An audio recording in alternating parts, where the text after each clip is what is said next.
नमस्कार दोस्तों, हमारी आज की कहानी है सास ससुर के सामने पति को लगाया गले।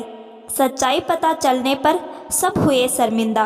कहानी पसंद आए तो हमारे चैनल को सब्सक्राइब जरूर करना।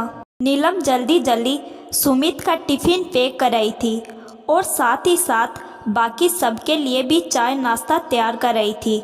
वो जानती थी कि सुमित को ऑफिस के लिए देर करना बिल्कुल पसंद नहीं है। जरा सी भी देर हो जाए तो वो झुंझला जाते हैं। जब से उनकी शादी हुई है वह इस बात का खास ख्याल रखती है कि सुमित को देर न हो। अभी तक तो सब ठीक था, लेकिन कल शाम में गांव से सासू माँ ससुर जी देवर आ गए थे तो रात में सोने में देर हो गई, जिस कारण देर से आँख खुली। उसने सोचा पहले सुमित को ऑफिस भेजकर उसके बाद बाकी काम करूँगी, लेकिन सासू माँ ने कहा, बहू हमें तो जल्दी चाय नाश्ता करने की आदत है, तो जल्दी बना देना तुम। अब साथ साथ सारा काम करने के चक्कर में देर हो ही गई। नीलम जल्दी से मेरा नाश्ता और टिफ़िन दो, बस 5 मिनट और। सुमित, क्या है यार नीलम, तुम्हें पता है न मुझे लेट होना पसंद नहीं है, फिर भी समझ नहीं आता क्या तुम्हें? सुमित, रोज़ तो टाइम पर हो जाता है, बस आज। क्या आज? तुम कहना क्या चाहती हो? घर में 2 लोग आ गए तो तुम्हें देर हो गई।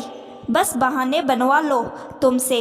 मैं जा रहा हूँ, तुम ही खा लेना आराम से बैठकर। सुमित, आप ऐसे सबके सामने चिल्ला क्यों रहे हैं? अच्छा लगता है क्या? तो क्या हुआ, सभी घर के ही तो है, पराए थोड़ी है। ये बोलकर सुमित बड़बड़ाता हुआ चला गया। सबकी नज़रों में नीलम को उपहास दिखा। वो चुपचाप वहाँ से रसोई का काम करने चली गई। जब वो चाय लेकर बाहर आ रही थी तो एकदम सही किया सुमित ने।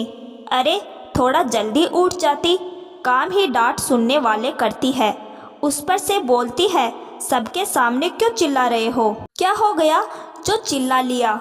सासू माँ की बात सुनकर ससुर जी सहमति जता रहे थे और देवर जी मुस्कुरा रहे थे। उसने उसी समय एक फैसला लिया और शाम में जैसे ही सुमित घर आए, अरे आ गए आप, कितनी देर कर दी। नीलम ने सबके सामने उसे गले लगाने का उपक्रम करते हुए कहा, क्या कर रही हो नीलम? कुछ तो आसपास देखो, सब बैठे हुए हैं। तो क्या हुआ, सभी घर के ही तो है, पराए थोड़ी है। बहू, कम से कम अपने ससुर जी का लिहाज तो किया होता। ससुर जी और देवर जी नजरें चुरा रहे थे। ये लिहाज सुबह कहाँ गया था मम्मी जी? उस समय तो आप लोग बड़े मज़े ले रहे थे, अब नजरें क्यों चुरा रहे हैं? सुमित, सुबह भी तो सब बैठे थे, तब आपने लिहाज किया था मेरे सम्मान का। जब सबके सामने चिल्ला सकते हैं तो प्यार सबके सामने क्यों नहीं कर सकते? आपको ये दिखा कि देर हो गई, ये नहीं दिखा कि आपको देर न हो, इसीलिए एक साथ कितने सारे काम कर रही थी। लिहाज का ठेका सिर्फ मैंने ही ले रखा है। अगर सबके सामने डांटने की हिम्मत रखते हैं तो प्यार जताने की भी हिम्मत रखिए। नीलम की इस बात का जवाब किसी के पास नहीं था। कहानी के बारे में अपनी राय कमेंट्स में ज़रूर दीजिए।